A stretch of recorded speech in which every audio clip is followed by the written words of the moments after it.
Okay, we have Prime Minister Viktor Orban of Hungary saying it is time to end this war between Russia and Ukraine. He's also getting some pushback for sounding a little bit like MAGA. He wants to make Europe great again, MEGA versus MAGA. We also have some national security issues here at home as it is now openly out there that the sitting president of the United States is having mental issues and dementia related issues. To go over all of that, I have Colonel Daniel Davis. Colonel Davis, thank you so much for joining me. Hey, pleasure to be here. Always happy to be on your show. So, in your estimation, someone who served for decades in the military, did your very best to keep the United States safe. How dangerous is it right now to have a sitting president, the commander in chief of the military, mentally diminished, unable to fulfill his duties? I know the Pentagon and the generals, they probably handle a lot of it, but from a outside perspective, an enemy looking in at America, how do you feel as someone who's been in the military? What are your thoughts? Look, I put out a tweet in early February of this year following one of President Biden's comments where he was talking about something about the Ukraine war. And it was one of those, obviously there have been many, to where he's mumbling, he stops, he stutters, his eyes drift off, and he, something like that. And I came back on and I said, listen, this stuff only gets worse. Dementia is a one-way trip. It never gets better. And for the good of the nation, it's time that they need to consider, taking some steps, and whether that's the 25th Amendment or whether it's him stamping it aside. But I said, this is going to be a problem, because when you're talking about the pressures on any occupant of that office for the war going on in Russia, Ukraine, for the one in Israel, Hamas, for the difficulties in the Indo-Pacific, and all the other myriad of things while you're in a presidential campaign, it's just not reasonable to put that much pressure on somebody who has these issues and think it's not going to be a problem.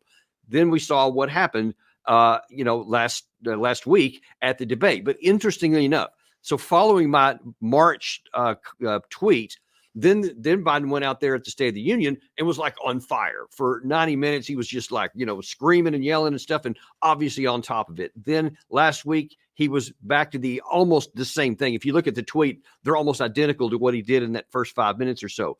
But then the next day in North Carolina, he's back on fire. So the question is, which one are you going to get? And the answer is you don't know. And now then, you take this situation and you say, what if now all of a sudden there is a risk of, say Israel does what it's threatening to do and goes into Lebanon and starts a Hezbollah war, which then Iran joins into. Now there is enormous pressure. Should the United States engage or not, like they did when they helped shoot down a bunch of Iranian drones? People will want us to get into that war. He's going to have to make war and peace decisions.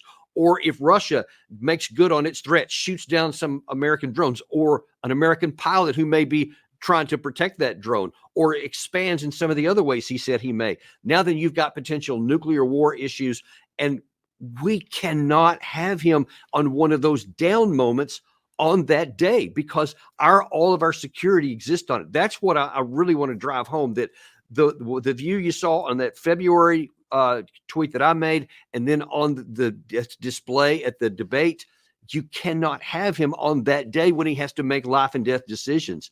I think that look, I'm no fan of Kamala Harris at all, but right now that we've got to have somebody who's at least on the ball here, and forget about whether he should stand for re-election. I think that's a secondary issue. We need to worry about right now and all the way in between now and January 20th of 2025. Yeah, that's my worry is life and death global decisions are being pushed on him, and he doesn't have the mental capacity to handle all of them. It puts all of our lives in danger. I do believe at the State of the Union, he was hopped up on something, injected something. And then as he was at Camp David for, over a week doing prep, I think there was so much talk in the media about him being on something that they were afraid to actually put him on something. They may have put him on something the next night because he came out fiery, where before it was like, oh my gosh, he could barely, look at the camera. He could barely get his answers out. It was actually very sad to watch. I mean, I believe this is elder abuse at this point. Let me throw something out to you. I want to read something that Charlie Kirk wrote and get your reaction. He said, here's a partial and growing list of excuses being given for the Democrats' sudden realization that Joe Biden has dementia. Democrats assumed it was a right-wing conspiracy theory. Biden's top aides hid him in a protective cocoon. Nobody saw his decline. Biden could still read a teleprompter, so they assumed everything was fine. Jill Biden refused to let the White House staff in the residency. All videos showing creepy, senile behavior were labeled cheap fakes. What are your thoughts on this? Has the media been crafting this narrative and covering for Joe Biden, and now they can't cover anymore? Or do you think they're just now being let in on the fact that he is struggling? No, you can't not know it. I mean, you've seen him. There's many times. I'm sure that a lot of that is accurate. That the administration and certainly his, some of the senior Democratic personnel have been trying to shield him. They've been trying to, like, let's at least get him to the election. I mean, any number of things. And I feel confident that's going on. The media has been aware of it, but my personal view, I don't have any insider information to this, just from an analysis perspective of what I can see, the fact that this was, I believe, the earliest debate in modern presidential history, I think that was for a reason, because I think that the Democratic Party knew this was going to happen. And I think that's why immediately following this, and on all of the reliably pro-Democratic channels, ABC News, which I watched, MSNBC, CNN, several of the others immediately jumped all over. Oh, I've been talking to senior members of the Democratic Party, and they're scrambling before the debate was even over. And we might have to replace him. And we just don't think that he can make it all the way through. The fact that they said that, the New York Times comes out with that bold headline, it's time to go. It's time to make a change. Again, a reliably Democratic publication that the editorial board signed, not just some Democratic person. And there's been so many of them doing. I think that they realized they probably can't get to November. And so they said, let's get this early enough while we have time to get someone else in there. We'll see what happens in the coming days or weeks, but it's got to be a small number of weeks because there's just not much time. And if they're going to do something, they're going to have to do it quick. But then here's the other thing. It seems like that there's a rebellion even on the inside, because you also have, whether it's Joe Biden and several other prominent Democrats are saying, no, he's good to go. He's good. It was just, I'm not as fast as I used to be, like he said in North Carolina, but I know the truth and all this kind of stuff. And they're saying, no, let him go, because they've done the numbers, Stephen. They've seen all the other ones who may come in, and they're lower than he is in relation to Trump. And so I think that some people don't want to do that in the Democratic Party. They want to try to get to November. But it's a roll of the dice, because I just don't know that he can keep going much longer. Yeah. I'm excited to tell you about today's sponsor, Aura. If you Google yourself these days, you will likely find your private information on public listings. Data brokers are making money selling your information to robocallers, spammers, and others that wish to target you. Recently, our best friends Googled themselves online. They found their cell phone info, home address, part of their social security number, and banking information. Cleaning up your information not only helps reduce the amount of spam you get, but it protects you from hackers who could use this information to help themselves access social media accounts, bank accounts, and other sensitive information. Now, I don't know if you saw this, but AT&T revealed that over 73 million customer records, both existing and former customers, were released onto the dark web. Let Aura handle this for you. You can try Aura free for 2 weeks using my link. It's easy to set up, and you don't have to download several different apps to get things like parental control, antivirus, VPN, password management, identity theft protection insurance, and more. With Aura, you get all of this for one affordable price. Stop data brokers from exposing your personal information. Go to my sponsor, aura.com/Stephen, to get a 14-day free trial and see how much of your information is being sold. Again, that's aura.com/Stephen. No, I agree. I've wondered, we talk about coups a lot, you and I. I have wondered if this was a way to expose Jill Biden and the Biden family, who keep saying he's got the energy, he's got the mental acumen, he's got the drive, and now it's on full display that he does not. And so I have wondered, was this a way to show the world that even Jill Biden and others, they couldn't cover for him anymore? Now it's the cat is out of the bag, as they say. Well, I mean, that's what I thought. But then why immediately after the debate was Jill Biden telling everybody, oh, you did great, you did wonderful, and you were super, etc. I mean, when I was watching that with my wife, she turned to me and she said, if I was his wife, if this was you and I'm your wife, I'm going to tell you, hon, you've done your best. You've served America with honor and distinction. It's time to pass the torch. Don't subject yourself to this any longer, because as someone who cares about me, she said that this would hurt her. And so I didn't suspect, but I wondered if Jill would do that. I thought she would be silent, but instead you see the opposite. She's like saying, no, keep going. And I just got to wonder, I mean, don't you care about the remainder of his life, however long that is, that you don't keep him under that kind of stress and pressure and keep trotting him out there? I mean, I don't know. I was just surprised that she doesn't seem to be his personal advocate. She seems to be an advocate for him staying in power, which I just don't get. Yeah. Maybe it's ego. Maybe it's not wanting to stop feeling special. I don't know. And maybe there's things going on. And actually, Jill Biden is a very intelligent person, and by all accounts, a really nice person. So there may be some things we don't know about. Maybe someone said, hey, we need to buy a little more time, so keep it going. I don't know, but something ain't right. I can tell you that. What we're seeing on the surface doesn't line up. Yeah. Well, let me go with what your wife was saying, and what I was saying. You have the president's sister, Valerie Biden. She is saying that Jill Biden is the one keeping Joe in office, and that this is elder abuse, and that she is angry at Jill for humiliating her brother and the Biden name. I also wonder if maybe this has something to do with trying to work things out in order to keep Hunter out of prison. They need to buy a little bit more time with the judicial system so that they don't look like they're doing nepotism and favoritism. They also need Trump to go to jail. Either way, Valerie Biden is saying, my brother is not well, he is not mentally stable, and he should not be president. Oh my, I actually missed that. That's totally news to me. That's amazing.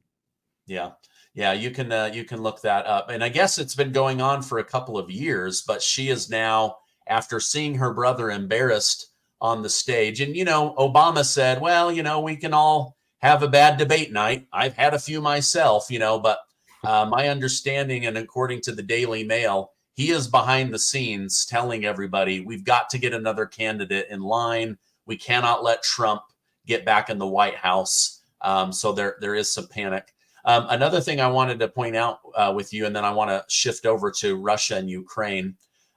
Democrats say if Trump gets back in the office, he will break the law by using his new presidential powers gifted to him by the Supreme Court. I don't think they gave him any more power. They just clarified official duties, unofficial duties. But Ben Shapiro pointed out 4 big issues he has with Biden, specifically with the Supreme Court. The Supreme Court said you cannot forgive student loan debt. He went on to brag about forgiving student loan debt, so breaking the law, right? He used OSHA to mandate and force vaccines on 80 million Americans. He's activated the Department of Justice to target his political opponent.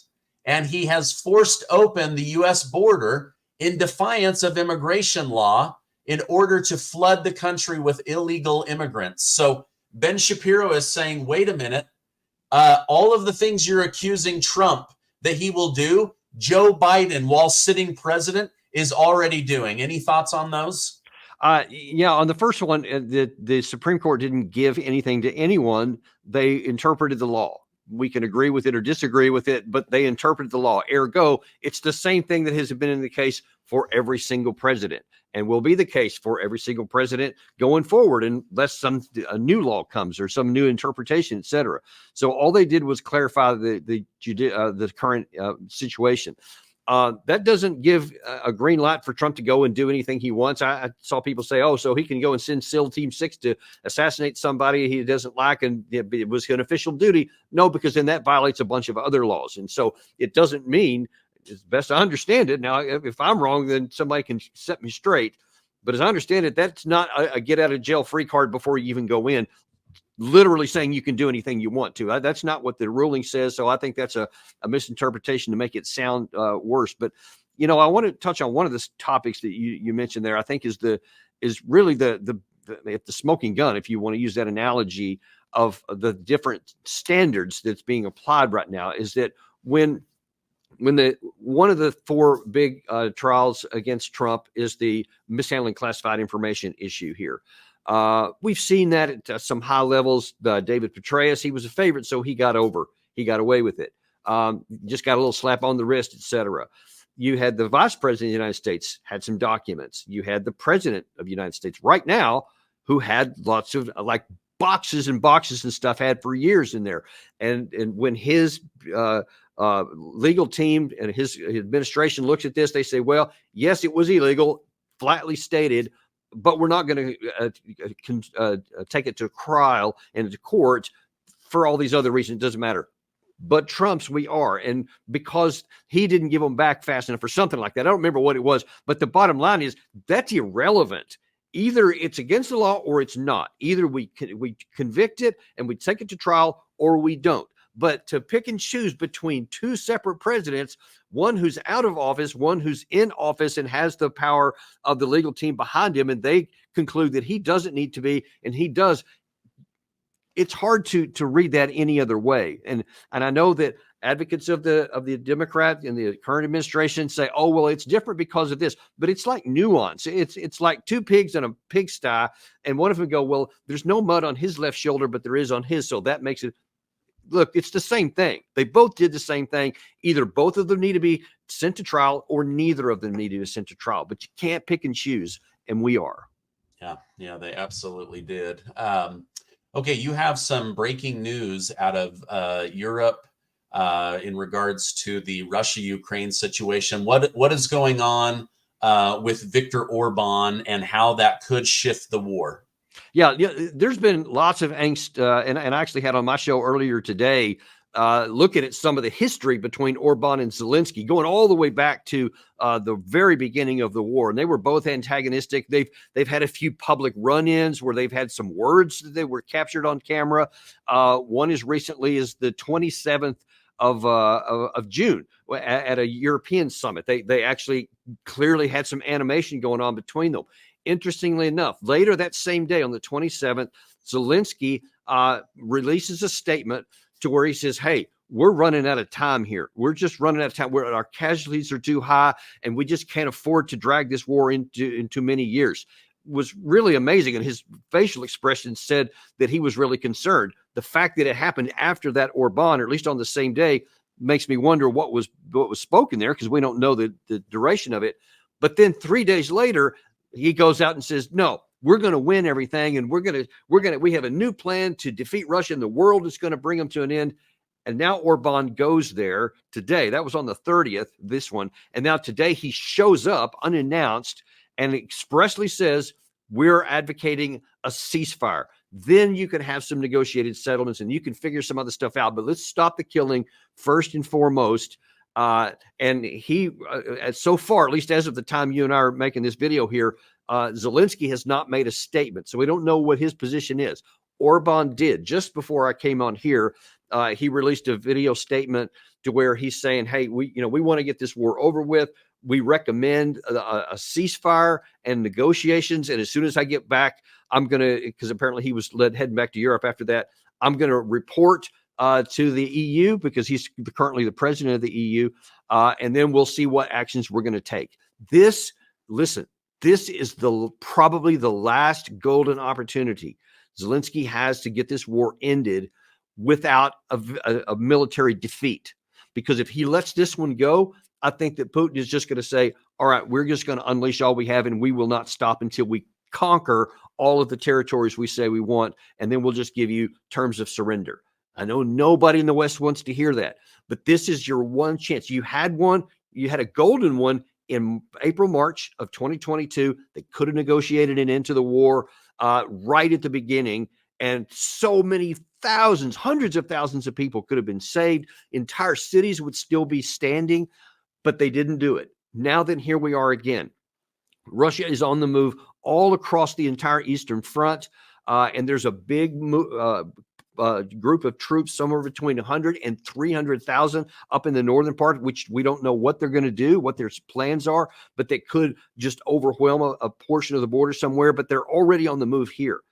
If they don't take this opportunity and have a ceasefire and have a negotiated settlement on the best terms they can get for Ukraine, then I think that probably the next stage is going to be Russia just saying we're no longer willing to talk. Because you may have seen that prior to the Swiss conference last month, Putin came out and said, I'm still willing to negotiate. Here are my terms. They're ugly for Ukraine, but they're legit and they're honest. And they do leave Ukraine with, a state that they're in control of. And it ends the fighting here. But if we refuse this and we won't even let that be a starting point for negotiations, then I think that everything is over. But I think that it could be that Orban came in with a plausible position because his stated arguments are very rational, and they're just said there is no path to a victory ever. So you can go on fighting and you're probably not going to survive, or you can have a negotiated settlement. So we'll see what Zelensky says. Everything comes down to that. But if he's willing to entertain a ceasefire, then we have, for the first time since April of 2022, a chance to end this war and end the killing. Okay. Yeah. Oh, gosh. Wouldn't that be just such an incredible thing for you and I, who've been covering this now since the beginning, to be able to announce that is a really big deal. I mean, Viktor Orban has been very critical of Joe Biden, very positive for Donald Trump, just because of their different approaches towards Zelensky and Putin and Ukraine. Do you think Zelensky will go for this? I mean, he now has Joe Biden, while he's still in office, saying, we're going to support you for 10 years. You don't have to have elections for 10 years, unlimited amounts of American taxpayer money. Like, I don't know if he's going to go for it. And yet it seems like Europe is about to tell him, you're on your own. Well, here's what could be going on behind the scenes. It could be that the United States has finally looked at the, our arsenal of democracy that some like to talk about, and our industrial capacity, our weapon stocks, which keep going down. They see Russia's keep going up. They see Russia just sign this deal with North Korea, with Vietnam, with China, with Iran. All those things are going in a bad direction for us. It could be that Biden has said, finally, belatedly, we're not going to be able to win this. We can't help them. And we could lose and Russia win, which would be the absolute worst case scenario for the United States. Well, the worst case would be a nuclear war, but short of nuclear war, that would be the worst one here. But Biden, because he's painted himself in a corner, can't say, all right, we're going to go for negotiated settlement. But if Orban goes in there and he does that, then Biden could say, well, I mean, if that's what they want, sure, we'll support it. We were going to support whatever. So if they want to go this path, sure, we'll do that. So if Orban went in with that message from the White House that's saying, it ain't going to happen. You're not going to be able to win and you might not survive, but we'll give you the best off-ramp possible and we'll be with you economically, with rebuilding, all kinds of positive things for Ukraine, then I think there actually is a chance. So it really depends on where the Biden administration is, because everybody else is going to fall in line behind it. That's what I'm going to be looking to see. Yeah. Yeah. And at the same time, they just announced another $2.3 billion in money to Zelensky. And so, it's hard to know where the Pentagon's mind is at. Maybe they're just saying we're moving forward until we get different instructions out of Europe. I'm sure I mean, this is part of that 61 billion, so it's not actually new money. It's just a new release or whatever. It's a release. Okay. I'm sure that's exactly what their intent is, one way or another. This is just part of what's already placed. It's just, beginning to unfold. But that could also be used in negotiations too. So, all right, well, we won't let this go if you fill in the blank. It's part of the negotiating. So hopefully that's what it is. Yeah. No, that could absolutely be it. Well, you and I have covered this war. Neither one of us want to be talking about people dying. It brings none of us any joy. We want this war to come to an end. It's become a humanitarian crisis. More people have died than anybody wants to acknowledge. And you and I have been supported and, beat up on the internet for covering this as honestly as we've been able to. But let's hope that Viktor Orban can get this thing across the finish line and bring this thing to an end.